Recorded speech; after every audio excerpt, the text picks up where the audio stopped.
You're welcome back. This is the Pulse here on Journey. We've got a breaking news this afternoon coming from the Office of the Special Prosecutor. According to what we are just getting from the Office of Special Prosecutor, the Special Prosecutor declared Kenneth Nat'l Ofori-Atta, a former Minister of Finance, a wanted person and a fugitive from justice, on the grounds that he had failed to indicate a reasonable time of his return to the jurisdiction, although he had been informed by the Office of the Special Prosecutor that he was a suspect in various suspected corruption and corruption-related cases, and he had been directed to physically attend the OSP in Accra on a specified date at a specified time for interviewing. Now, according to the OSP, on the 18th of February 2025, that's today, Mr. Ofori-Atta transmitted a communication through his lawyers to the OSP by which he stated a definite date of his voluntary return to the jurisdiction. This marks a major shift for Mr. Ofori-Atta's previous intention of remaining outside the jurisdiction indefinitely. On the 18th of February 2025, Mr. Ofori-Atta acceded to the OSP acceded to Mr. Ofori-Atta's request as he deemed he stated that date of voluntary return to the jurisdiction reasonable in the circumstances. Thus, today, the Special Prosecutor rescheduled the date of Mr. Ofori-Atta's attendance at the OSP, taking into account Mr. Ofori-Atta's stated date of voluntary return to the jurisdiction. Consequently, Mr. Ofori-Atta has been removed from the OSP's list of wanted persons, and the OSP ceases to consider Mr. Ofori-Atta a fugitive from justice pending his voluntary return to the jurisdiction, as stated in the date Mr. Ofori-Atta failed to voluntarily.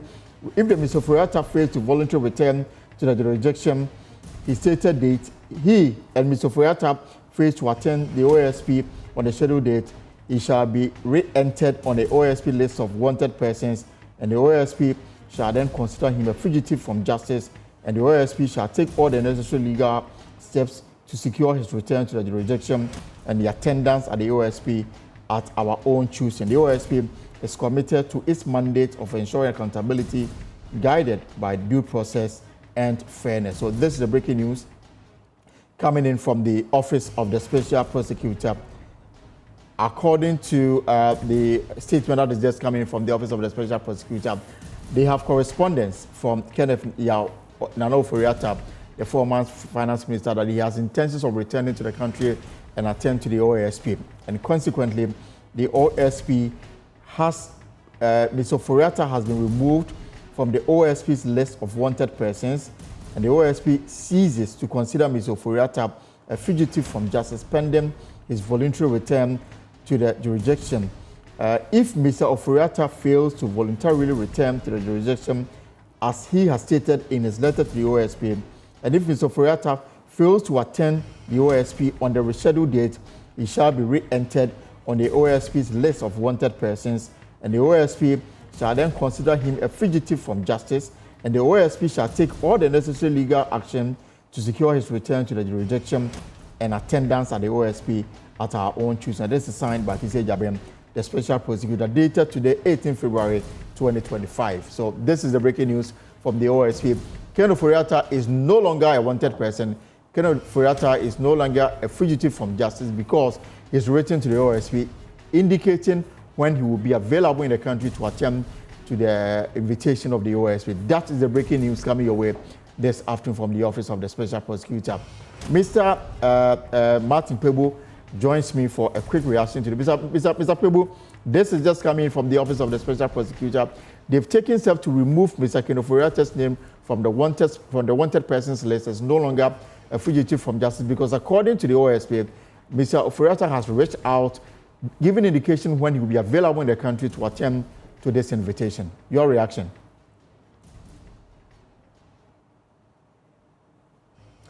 If you can unmute for me, Mr. Pebu. Yes. If you can unmute for me, Mr. Pebu. Yeah. Yes. Yes, I can hear you. Hello? Yes. Please go ahead. Yeah. Hello? Yes, please go ahead. Oh, so it's good. It's good that this matter. Hello? Yes, please go on. We can hear you, Mr. Pebu. We can hear you. Can you hear me? Yes, we can hear you. Yeah, it's good that this matter is being resolved this way. I'm sure we've all learned our lessons. So it's okay. It's a reasonable closure. It's okay. Yeah, it's The, okay. even But though the OSP doesn't state when Mr. Ofori-Atta will be back in the country, is it normal practice? So I'm coming to that next chapter. Perhaps we should come out with an ally on how that power is exercised, the procedure, etc. OSP will need that. Okay, and it also goes for the police service. They don't have regulations on how to exercise a discretion in matters like this. So we will need a lot of law reforms for both the OSP and the Ghana Police Service, because currently the discretion is not properly regulated. You see, so what I mean is that once Ofori-Atta's lawyers wrote, etc., maybe we'll put in place rules that will say, instead of OSP coming out with a press conference, they will write to the lawyer that, listen, we are giving you 1 week to get in touch with your client to give us a specific date, failing which we'll take all the other necessary steps. You see, so we should learn a lot from what happened and come out with an ally in that area. The Ghana Police Service also needs it. And of course, IOCO, all of the security agencies, it will help us a lot. That's what I would say. I've seen in the UK, they have allies on how to exercise the discretion on arrest, bail, etc.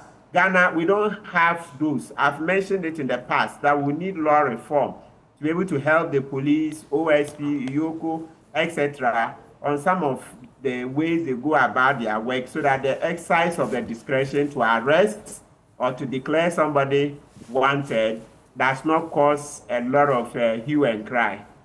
But you know, since the OSP took this action last week, I mean, opinions have been divided on the approach. Some say that looking at the caliber of person in question, I mean, declaring him wanted and a fugitive of justice was not the right way to go. I read an epistle from Mr. Martin Amido, the former OSP, yesterday, where he chastised the current OSP, the current SP, saying that the way and manner he went about declaring Ken Ofori-Atta a wanted man was uncultured, if you like.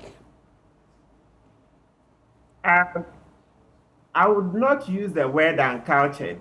You see, Mr. Broadbent, for me, I think in the heat of the furore, we told the OSP our opinions. So right now, I'm a bit reluctant to repeat. Actually, I'm exhausted. I've just come from court. So right.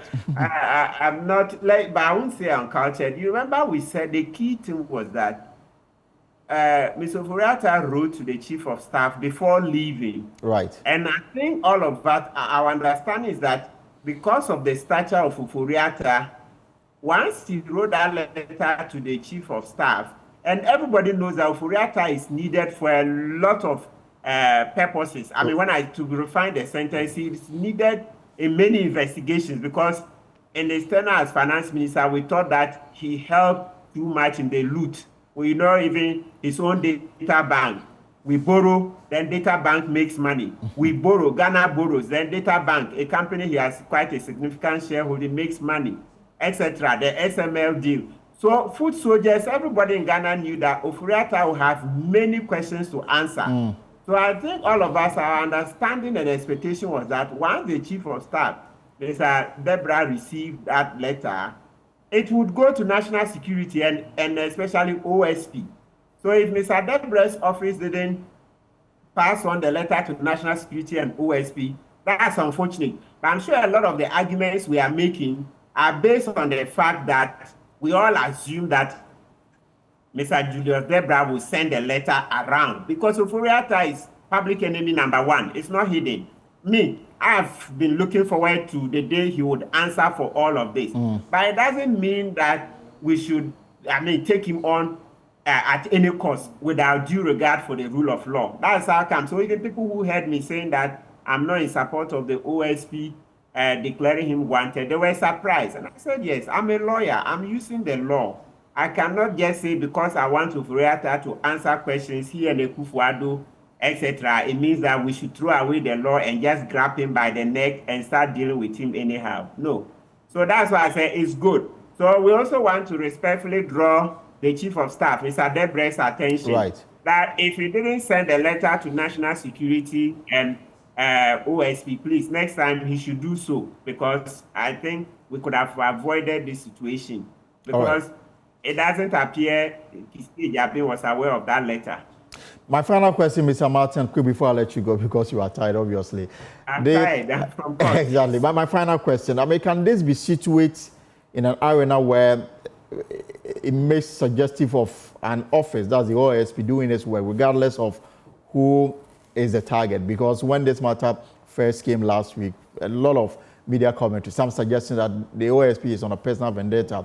Now, there's been a development where the OSP has taken a backseat to say that I'm giving you this room to do what is right, failure upon which I will escalate the matter. Can this be situated in a proper context to say that OSP is simply doing this work and doesn't matter who it affects? No, it cannot. It cannot. You see, there is no, even the constitutional bodies in the Constitution, it says that even for independent constitutional bodies, when they get it wrong, a court of law can make orders directing them, etc. And even apart from the Constitution belongs to us, the people of Ghana. One word, we will still use public opinion to guide independent constitutional bodies and other statutory bodies. So public opinion is very, very important. It was clear to majority of us that no, the manner in which Mr. Ofori-Atta is being declared a wanted person is not appropriate. That's how come citizens join. Me who wants to see Ofori-Atta tried and hopefully jailed, I had to join that. This one there at the Braka. I don't think the manner in which it was done was right. So what I'm saying is that, Mr. Broby, it's not law and also it's not democracy that will just keep quiet and then OSP will do anything it likes. No, that's not democracy. Okay. Always public opinion will have to guide OSP. It's not every time that we may also get it right as a public. But in a democracy, you can't just continue working as institutions or as president, etc., without gauging public opinion. It's very important because democracy is wisdom of the crowd. Right. Democracy is wisdom of the crowd. We'll leave it here. Let me allow you some rest. Martin Pebu is a private legal practitioner. And the breaking news this afternoon is that the OSP has updated its wanted persons list. The statement that just came through a few minutes ago, according to the Special Prosecutor Kissi Ejabem, today, 18 February 2025, former Finance Minister Ken Ofori-Atta transmitted a communication through his lawyers to the OSP by which he stated a definite date of his voluntary return to the jurisdiction, that's Ghana. This marks a major shift from Mr. Ofori-Atta's previous intention of remaining outside the jurisdiction. This is the step the OSP has taken. Mr. Ofori-Atta's name has been removed from the OSP's list of wanted persons, and the OSP ceases to consider Mr. Ofori-Atta a fugitive from justice pending his voluntary return to the jurisdiction, as he has stated in his communication to the OSP. Mr. Ofori-Atta, if he fails to voluntarily return to the jurisdiction, as he has stated, and if Mr. Ofori-Atta fails to attend the OSP on the rescheduled date, he shall be re-entered on the OSP's list of wanted persons, and the OSP shall then consider him a fugitive from justice, and the OSP shall take all necessary legal action to secure his return to the jurisdiction and attendance at the OSP at our own choosing. The OSP is committed to the mandate of ensuring accountability guided by due process and fairness. Signed by Kissi Ejabem, the Special Prosecutor. Dated today, 18 February 2025. This is the Pulse. Well, let's turn our attention to one of our stories we're following for you this afternoon. The first ever National Education Conference is currently underway in the Volta Regional Capital Hall. President John Mahama has assured participants of the National Education Forum that their recommendations will be implemented and not left to gather dust. Speaking at the forum launch in Ho, the Volta Regional Capital, he stated that clear timelines will be set to guide the execution of the proposed reforms. Ahead of the 2024 election, President Mahama committed to transforming Ghana's education sector, citing numerous challenges affecting its effectiveness. Shortly after taking office, he reiterated his decision and dedication to comprehensively reform across all levels of education, from kindergarten to tertiary, including vocational and technical training. So today we begin an important journey of consensus building on an important sector, and that is education. For many years, we've watched the standards of our education suffer significant decline, and we have individually and collectively expressed our various views on how we believe the problems bedeviling the education sector can be addressed. What we have, however, lacked has been a unified platform on which the various shades of opinion and perspectives can be put into a melting pot and distilled to yield the most optimal outcomes for our children. In the years preceding my coming into office, I had indicated my desire to convene a national dialogue on the best approach to giving Ghanaian children a shot at a better life through quality and relevant education. I committed to ensuring that all who are concerned about education in Ghana have an opportunity to contribute meaningfully to shaping the policies and programs that will deliver the kind of education we all want. I'm gratified that this has become a reality, and I stand before you today to officially open the National Education Consultative Forum with great pleasure and a deep sense of purpose. This moment marks a significant step in fulfilling one of the commitments of our 120-day social contract with the good people of Ghana, a commitment to build consensus on the urgent and necessary reforms needed to reset our education sector. Education is not just a tool for personal development, it is the bedrock upon which the progress and prosperity of any nation rests. Well, the man with the responsibility to lead the reform is Haruna Iddrisu, the sector minister. He says government is committed to transforming Ghana's educational sector to make it one of the best in the world.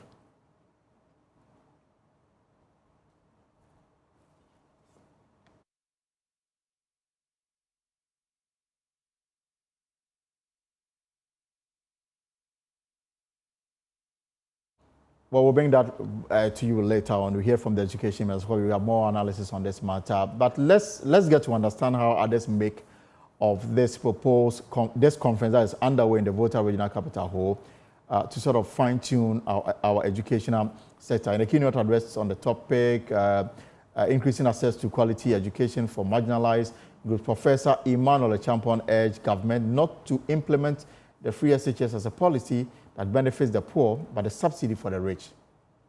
We are faced with a stark choice when it comes to free SHS, and it's something that we have all been talking about. How do we continue with the free SHS policy whilst ensuring that it is pro-poor, financially sustainable, and gives us value for money in terms of productive skills for work and further training? Let me share just 3 brief points from an excellent thesis that one of my students has just produced. When I asked her to look at the free HSS and its implementation, just briefly. One is that, first, students and their parents are still incurring significant costs under the free HSS. Okay? I think this is very important to recognize that. Despite the complete removal of school fees, households continue to make large out-of-pocket payments for education, notably for food and lodging expenses. Second, free SHS may satisfy the principle of equality of access, but it is failing the principle of equitable access to quality. Why? Because of inequitable access to resources, infrastructure, teaching and learning materials. I'll bring in a former Deputy Minister for Education shortly, but let's listen to President Mahama as he extended an apology to the Catholic Bishops' Conference and the Peace Council and the others who were omitted in the invitation.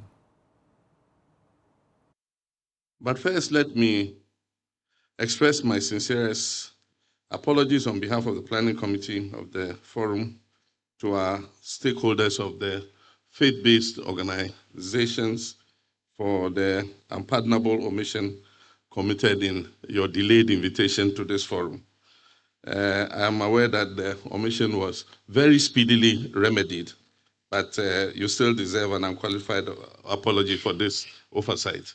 And since you are the purveyors of God's mercy on earth, I'm sure that you are forgiving us. Thank you very much. And we know you are important stakeholders because you own some of the schools. And so this educational forum is important to see how we carry everybody together. So let me bring in a former Deputy Minister for Education, Reverend Tim Ford, who is also a Member of Parliament, who strongly believe that this conference is a waste of time and resources. Reverend, you're welcome to the Pulse and good to see you. Yeah, thank you very much, Elton. Thanks for having me. So why are you not in Ho? I've not received an invitation, just as you have also not received an invitation to Ho. It's interesting that a forum of this nature is taking place and a key partner as the minority and somebody who has had, a relationship with the ministry will be left out. Do you consider it an oversight or they simply don't need you? The Catholic bishops had to, get up in arms before they will be recognized as important stakeholders to be called. The Christian Council and a few other very notable stakeholders had to literally, draw the alarm and beat drums before they could find that it was useful for them to be invited. So it's not surprising at all. And you've described the ongoing program as a waste of resources and time. Why so? Right, Elton, let's put this in perspective.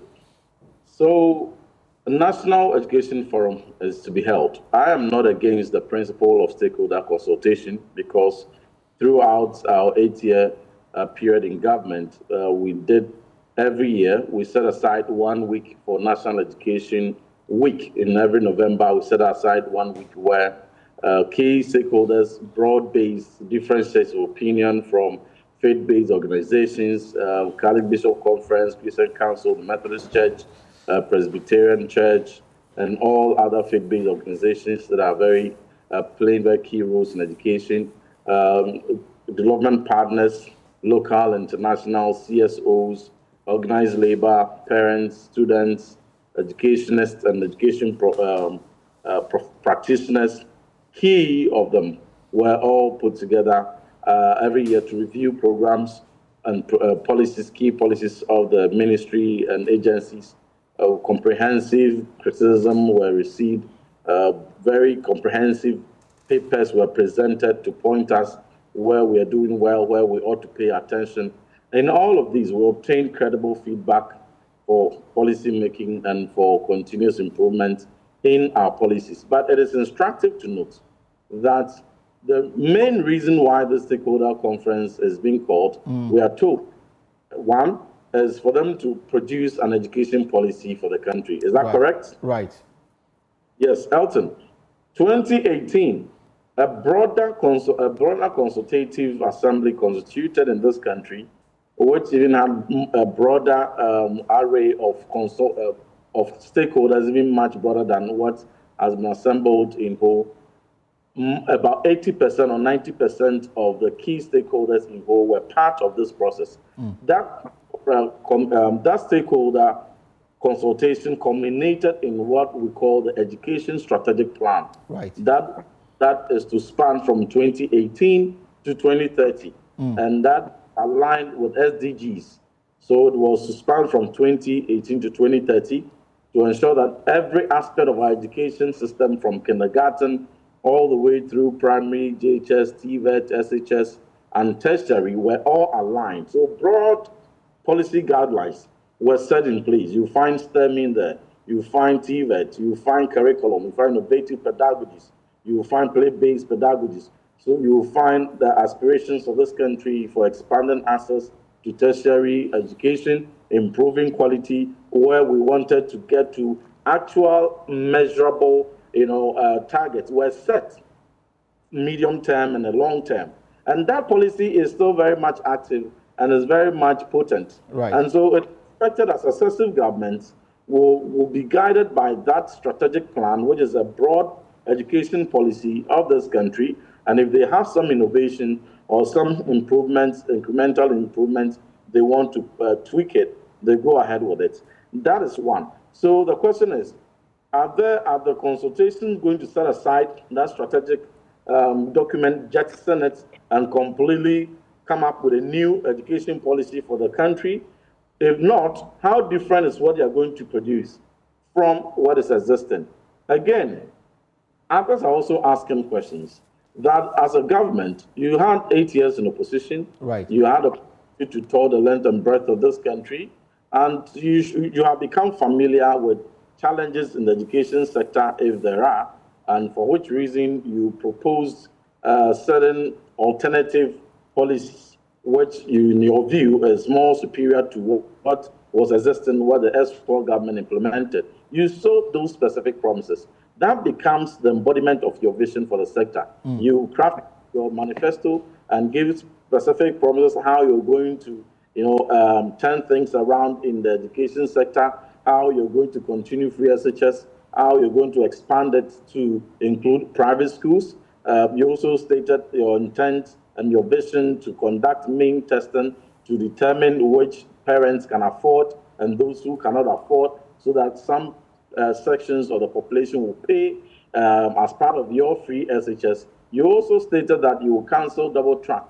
You immediately as you come into office. You also stated that instead of the 30% perishable remittances we were disbursing to schools for feeding and 70% supplied food by buffer stock, you would cancel that. You would remit 100% disbursement on food to the schools directly for them to do their own shopping and all that. You also stated that you would give first-year students in all public tertiary institutions scholarship to pay for their first year. These are the clear vision that you have for education. Among others, it is your social contract. It is those deliverables that Ghanaians, about 6.3 million voters, haven't voted for you, are holding you in expectation that you action them, show commitment, action them, don't turn around, don't take U-turn, let it find expression in the budget that is to come on March 11th. And for see how you operationalize the social contract for which they voted you into power. Rev, if I may come in briefly, I mean, quite clearly from what we've heard all morning, the sustainability of the free SH appears to be one of the key issues that obviously will be discussed and decision taken on it. Government has not hidden away from the fact that there must be a dedicated source of funding to keep the program running. Some have even suggested that we should scrap it after. You've been in that office before. In terms of sustaining it and having the finances to back it, what will be your suggestion in terms of having the dedicated funding to run the free senior high school program? I'll come to that shortly, Elton, but if you may indulge me, I want to establish the point, the basis for which I disagree with the timing of this National Education Forum. I'll be taken out of context that I'm just debunking or dismissing the usefulness of stakeholder consultation. But the timing is wrong, and I'm making the point that right at the outset, you come in with your vision. You don't come into power to say, well, I don't have any vision, I want the stakeholders to come together and decide how education must be run and to set a vision for me to run my education sector. That is not how you do it. You have, if you had any consultations, the right timing for the consultations were at the time that you were crafting your vision, before your manifesto were even put together. That was the time that stakeholders ought to be engaged. That was the time differences of opinion and nuances had to be engaged. That was the time you needed to obtain the views on the cross-section of stakeholders on how dedicated funding to free SHS and all that. But that wasn't done.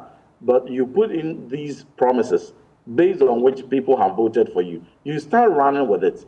After the midline, you conduct your assessment, you can have your evaluation, you can have your education stakeholder forum done where they point to you, they give you feedback, they can revise a few things and tell you this is what's going well and this is what is not going well. Now the question is, are you going to set aside the vision and the social contract you put in your manifesto aside, the specific promises, some of which I mentioned, and whatever that is contained in a policy proposal arising out of this stakeholder conference, rather be the guide and the reference book from which you're going to implement your education sector reforms.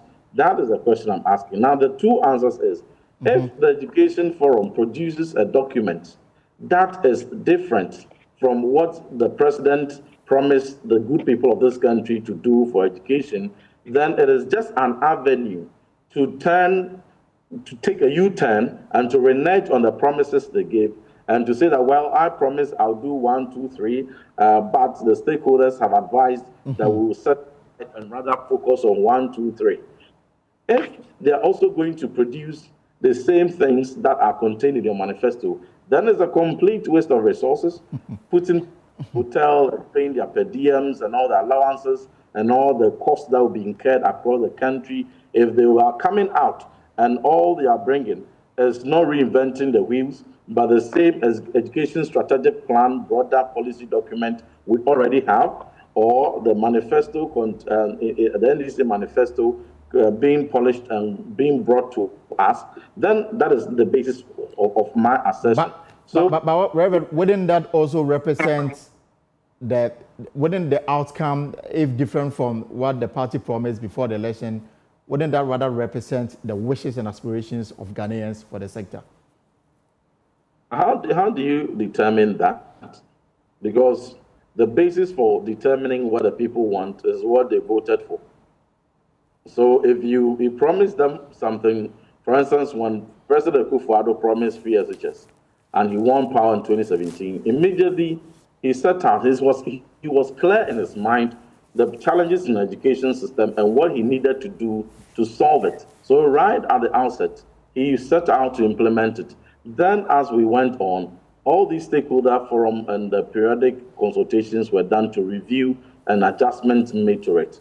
Now, the president, in the speech that you just played, makes an assertion that education quality has declined, and for which this stakeholder consultation is necessary. I beg to differ. Based on empirical data available, our education outcomes are rather improving in any indicator that you use to measure. In 2015, for instance, when the early grade reading assessment was done, on P2 learners across the country, only 2% of peoples in this country in 2015 were able to read. Only 2%. Right. That is how terrible our education outcomes at the basic was. Now, fast forward to 2023, when we conducted the national standardized test for P2, we are seeing reading improvement from 2% in 2015 among peoples in basic 2 to 30%. From 2% to 38%. Impressive. So on 4, is he asserting? On which data is he asserting that education quality is declining? If you are to come to the secondary, and if you are to use WAEC report as basis to measure education, and here WAEC report is one credible, among other things, one credible principal reference point in describing or diagnosing the quality or otherwise of an education system. Consistently from 2020, since the first batch of free SHS graduated, we have had consistently sterling performances, outperforming every other performance we had from 2020 downwards. Okay. For the first two free SHS graduates to break the challenge of less than 50% of people of WASI, candidates securing A1 to C6 in all the 4 core subjects. Okay. It took the intervention of free SHS to improve quality to a point where now from 28% of people passing mathematics, it has jumped to about 68%, 67% in some cases. And same for English, from 32% of then pass 72% as we speak. So let him present the data, which that our education quality is declining. I am not saying that there was not a single challenge with any of the policies we implemented. Every policy has a challenge. But if you claim that you have a superior policy alternative, we expect you to set it in motion and not to hide behind stakeholders to say, well, I'm waiting on what the stakeholders will tell me. A superior vision is your vision. You set it in motion, and they help you. But if governance is, well, let me go and make some promises to people, and then when I win power, I'll assemble stakeholders to tell me what to do. That is not the best of governance we expect. Thank you so much for your thoughts on this matter. Well, from what we picked, this conference is going to last for the next 10 days, so a lot to discuss and lots to chew, and of course the outcome will be made available to all Ghanaians. Thank you so much. But let's stay on.